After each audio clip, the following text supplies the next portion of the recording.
మీరు మమ్మగాంచి ఆశ్చర్యచకితులైనట్లున్నారు. మా దృష్టిని మేము నమ్మలేకపోతున్నాం గణేష.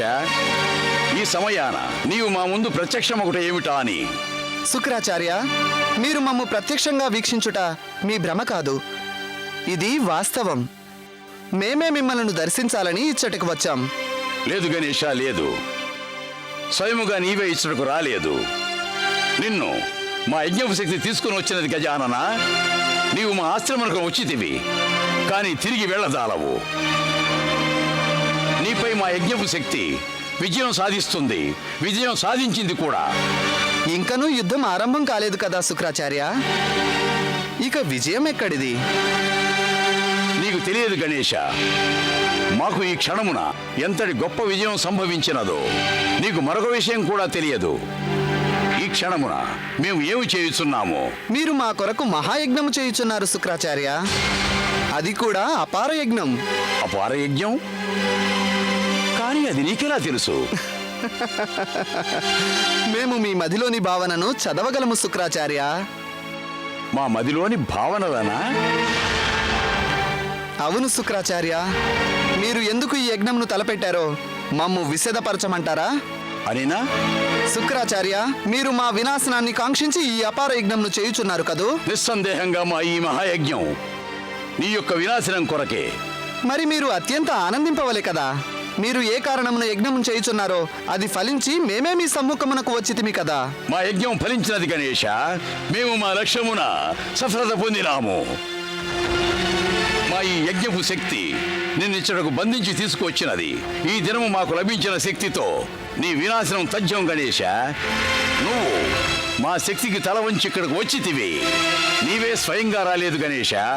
ఎలాగో ఇక్కడ దాకా వచ్చావు, ఇక తిరిగి వెళ్ళడానికి సాధ్యం కాదు. లేదు శుక్రాచార్య, మమ్ము ఇచ్చటకు తీసుకువచ్చినది మీ యజ్ఞపు శక్తి కాదు, మేమే స్వయంగా మీ కొరకు వచ్చాం. అందుకు ముఖ్య కారణమున్నది. ముఖ్యమైన కారణమా? అది మేము వివరించదము శుక్రాచార్య. మీరు అసురులకు దైత్య గురువు కదా. సమస్త దైత్య సామ్రాజ్యము మిమ్మల్ని ఎంతగానో గౌరవిస్తున్నది. మీ యొక్క శక్తుల కారణము చేత సమస్త అసురులు దేవతలపై దాడికి ఉపక్రమించి వారి లోకాలపై ఆధిపత్యాన్ని సాధించారు. అసురులకు ప్రాణం మీరు. నిస్సందేహంగా అసురులకు ప్రాణపదం మేము. కనుక వారిని మీ సమస్త దేవతల శక్తులు ఏకమైనా ఓడింపజాలవు. ఇక భవిష్యత్తునందు ఈ సమస్త సృష్టి యందు మా అసురుల సామ్రాజ్యం నెలకొననుంది గణేష. ఇది కేవలం మీ యొక్క భ్రమ మాత్రమే శుక్రాచార్య. భ్రమ? మాకు మీ శక్తి ఏపాటిదో బాగా తెలుసు. మీరు మహోన్నత శక్తిమంతులు. ఈ సమస్త సృష్టి యందు మా తండ్రి మహాదేవుని అనంతరం ఒక మృత కళేబరానికి ప్రాణం పోయగల శక్తి మీకే ఉంది. మా శక్తులు మిమ్మల్ని నిరోధింపజాలవా గౌరీనందన గజానన? శుక్రాచార్య, మీ అద్భుత శక్తులు ఏపాటివో సమస్త దేవతలకు తెలుసు. మీ శక్తి మూలంగానే తారకాసురుడు దేవలోకాలపై తన విజయకేతనం ఎగరవేశాడు.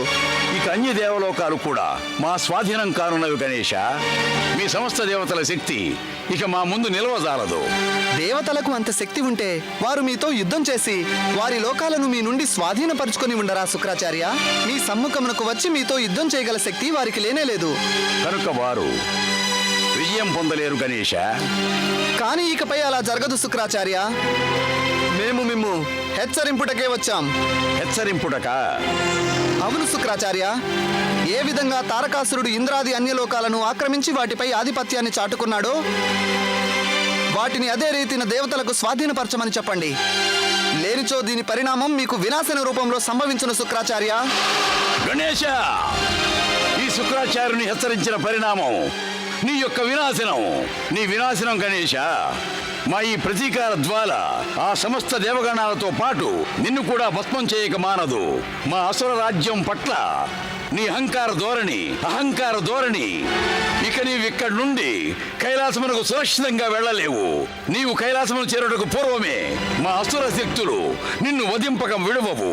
నీ కథ సమాప్తము చేయుట తథ్యము.